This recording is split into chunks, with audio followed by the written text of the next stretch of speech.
Agora vamos parar aqui nas portas da década de 90 e no Brasil com a candidatura de Fernando Collor de Mello e vamos retroceder, vamos voltar lá para 1954.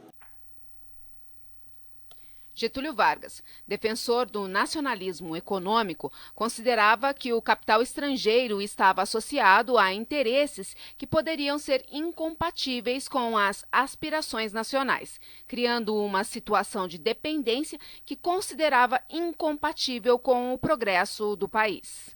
Serviços secretos anglo e americano conspiraram no Brasil para derrubar Getúlio Vargas, nosso grande nacionalista e presidente Getúlio Vargas. A partir daí, o Estado começava já a ser destruído e invadido, e a partir do suicídio de Getúlio, o modelo pró-imperial, que seria depois consolidado no consenso de Washington, já foi aplicado no país, já estava sendo aplicado no país, tá? Passando por todos os outros presidentes. O que aconteceu? Depois da morte de Getúlio Vargas, aconteceu uma modificação na legislação de capitais estrangeiros, oferecendo subsídios incríveis para as transnacionais aqui no país, para que elas viessem ocupar totalmente o mercado e a produção. E isso acabou interferindo no nosso desenvolvimento e no desenvolvimento da nossa tecnologia. Vargas criou a Justiça do Trabalho, instituiu o salário mínimo, consolidou as leis trabalhistas. Os direitos trabalhistas são frutos do seu governo. Carteira profissional, semana de trabalho de 48 horas e as férias remuneradas. Getúlio investiu muito na infraestrutura, construindo a Companhia Siderúrgica Nacional, em 1940, a Vale do Rio Doce, em 1942, a hidrelétrica do Vale de São Francisco, em 1945, e em 1938 criou o IBGE. O petróleo é nosso. É uma frase que se tornou famosa ao ser pronunciada por ocasião da descoberta de reservas de petróleo na Bahia, pelo então presidente da República, Getúlio Vargas, e que, mais adiante, se tornou o lema da campanha do petróleo, patrocinada pelo Centro de Estudos e Defesa do Petróleo e promovida por nacionalistas, que culminou na criação da empresa petrolífera nacional, a Petrobras. Eu recomendo que vocês assistam, tem no YouTube uma palestra do professor Adriano Benayon, o modelo pró-imperial e o endividamento. Vocês vão ter uma ideia muito boa do que aconteceu com o país após a morte de Getúlio Vargas. E o favorecimento aos imperialistas. Então, eu reforço a afirmação de que o consenso de Washington, na verdade, foi só uma consolidação do que já estava acontecendo com a gente já fazia um bom tempo, há décadas. E o neoliberalismo que foi imposto para a gente é diferente do neoliberalismo que foi imposto para as outras nações, as nações lá de cima, tá? A Coreia do Sul teve um incentivo de industrialização diferente, valorizando as indústrias nacionais e o poder de intervenção do Estado na economia. Alemanha Ocidental, Coreia do Sul e Japão, se abaladas e fracas, como os países da América Latina, poderiam cair nas mãos da União Soviética, no passado, por causa da proximidade. O modelo neoliberal lá aplicado é completamente diferente do enfraquecimento total a promover o subdesenvolvimento nosso. Para vocês terem ideia desse retrocesso, há 30 anos, o Brasil patenteava mais domínios tecnológicos e base científica do que a Coreia do Sul. Hoje, a Coreia do Sul patenteia 12 vezes mais domínios e publica mais de 20 vezes trabalhos científicos. Os países laboratórios do neoliberalismo tiveram a sua economia praticamente arrasada. O país ele fica desprotegido, completamente desprotegido. O neoliberalismo é o total predomínio do mercado. O Estado ele fica semi-morto, ele fica inválido, diminuído, fraco. Depois do impeachment do Fernando Collor de Mello, assumiu Itamar. Este tentou salvar a economia do país. Promoveu lá a criação do Plano Real.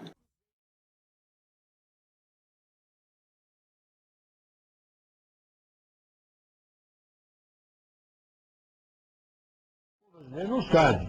Porque de repente também, se eu for ler a história do Plano Real, é só eu sou malandro, eu sou peça arida, não sei mais quem, De repente até parece que foi o doutor Cardoso, que nem ministro mais era, que tinha deixado o cargo em março, e nós lançamos o Plano Real a 1º de julho de 94, mas até que foi o doutor Cardoso que assinou a medida provisória. Bom, era uma tentativa de restituir um pouco da economia do nosso país que estava lá no chão. Fernando Henrique Cardoso assumiu em 1 de janeiro de 1995. Fernando Henrique Cardoso acabou de quebrar o país de vez e entregar tudo aos estrangeiros. Mais de 15% do nosso PIB foi transferido do setor público para o privado. As nossas empresas estatais foram praticamente doadas para os estrangeiros e, para piorar, a dívida pública aumentou muito mais. É só você colocar na barrinha de busca os crimes de lesa pátria de Fernando Henrique Cardoso, que vai aparecer muita coisa interessante. Vamos ver esse vídeo.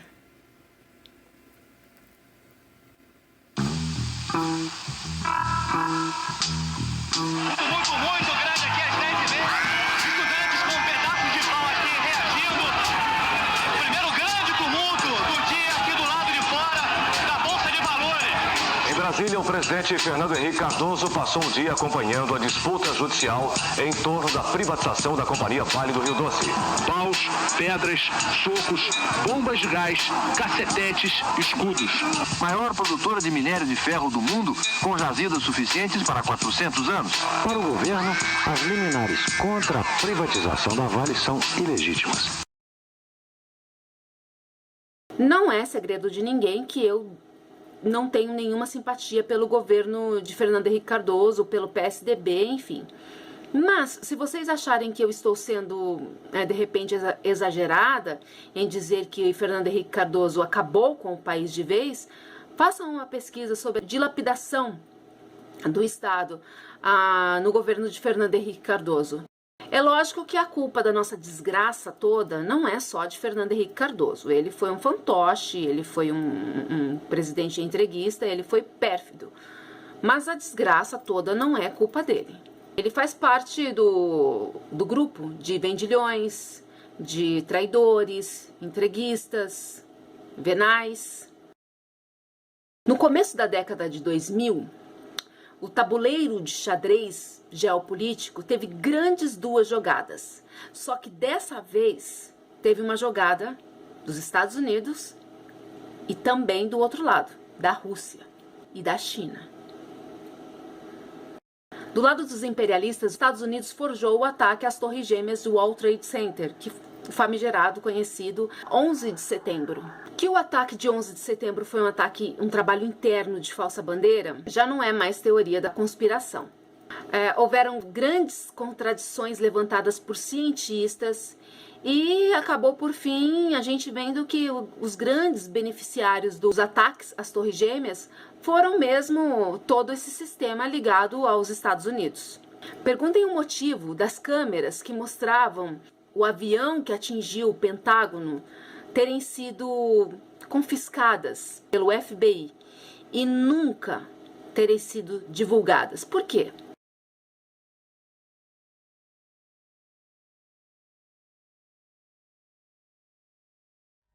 Teorias conspiratórias sobre os atentados em Nova York e Washington alimentaram milhões de linhas de pura bobagem na internet nos últimos 5 anos. Internationale forskere har fundet spor af sprængstoffer i ruinerne af World Trade Center. I en ny videnskabelig artikel får det forskerne til at konkludere, at det formentlig ikke var sammenstødende med de 2 kaprede fly, der i 2001 fik World Trade-tårnene til at kollapse. Uma pequena pausa, meus amigos. Peraí. Farei uma pausa no vídeo, meus amigos. Prestem atenção. Pesquisadores internacionais têm achado vestígios de explosivos nos destroços das torres. Um artigo científico concluiu que o impacto das 2 aeronaves sequestradas não causaram o colapso em 2001. Cientistas, artigo científico, não tem nada de teoria da conspiração, nem bobagens da internet, como a senhora Rede Globo apontou. Prestem atenção no trecho, eu vou repeti-lo. Internationale forskere har fundet spor af sprængstoffer i ruinerne af World Trade Center. I en ny videnskabelig artikel får det forskerne til at konkludere, at det formentlig ikke var sammenstødende med de 2 kaprede fly, der i 2001 fik World Trade-tårnene til at kollapse. Så vender vi blikket imod 9/11, det store angreb i New York. Det var nemlig formentlig ikke sammenstødet med de 2 kaprede fly, der i 2001 fik de 2 tvillingetårne til at kollapse.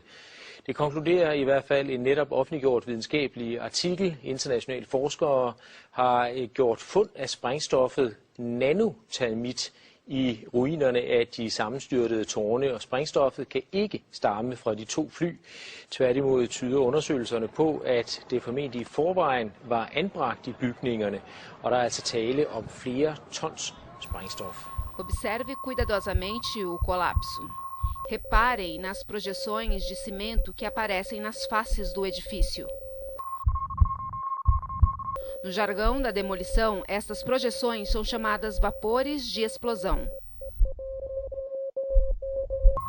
Na realidade, trata-se de cargas explosivas que irrompem para o exterior, enquanto a gravidade puxa o edifício para o chão. Aqui são visíveis mais.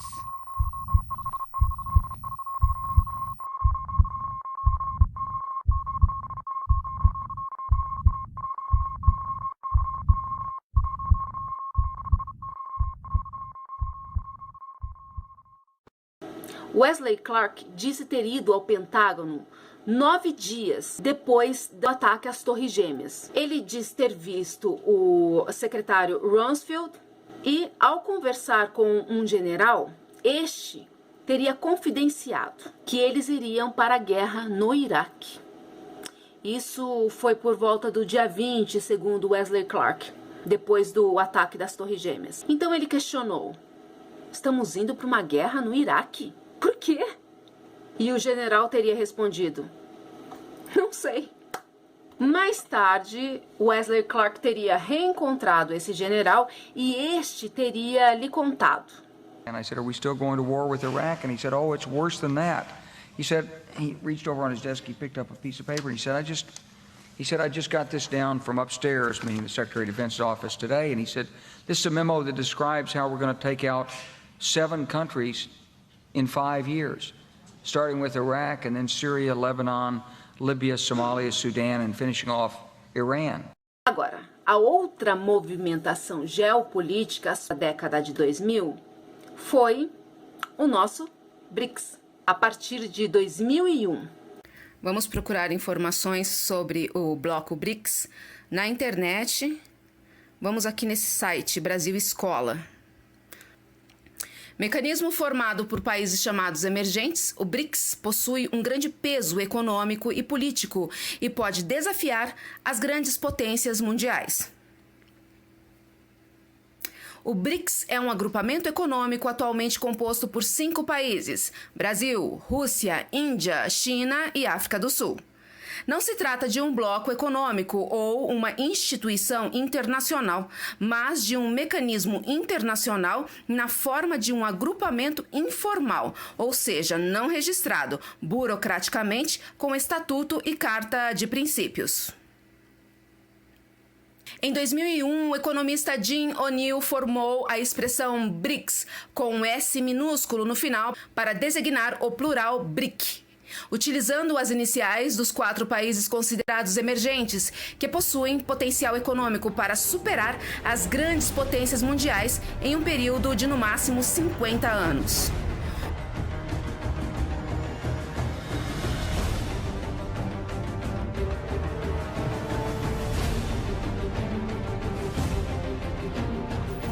O que era no início apenas uma classificação utilizada por economistas e cientistas políticos para designar um grupo de países com características econômicas em comum, passou a partir de 2006 a ser um mecanismo internacional.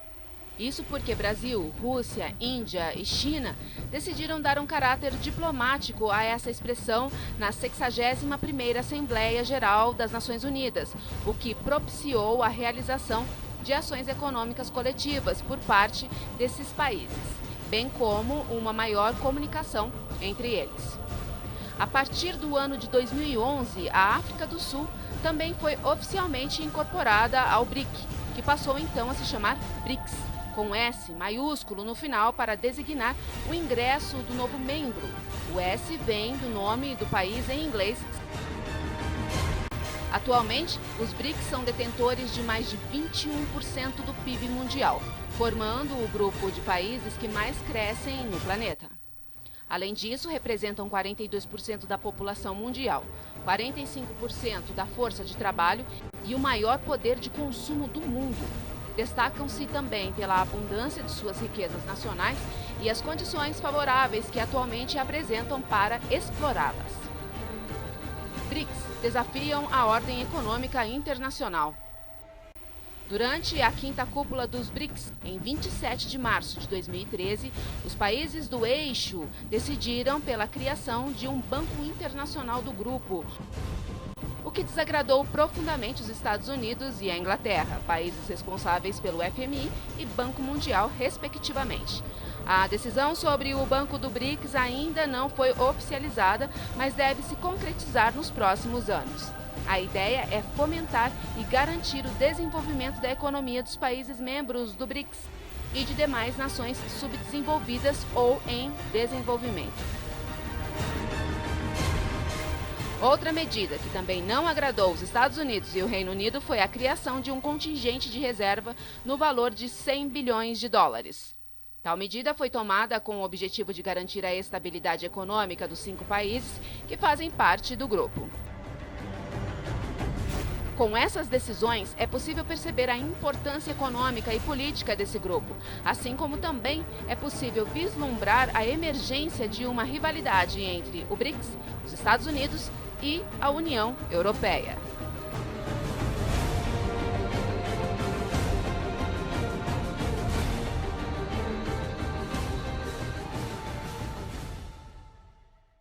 Agora vejam que nessa matéria, nesse artigo, nós já fomos citados como países do eixo.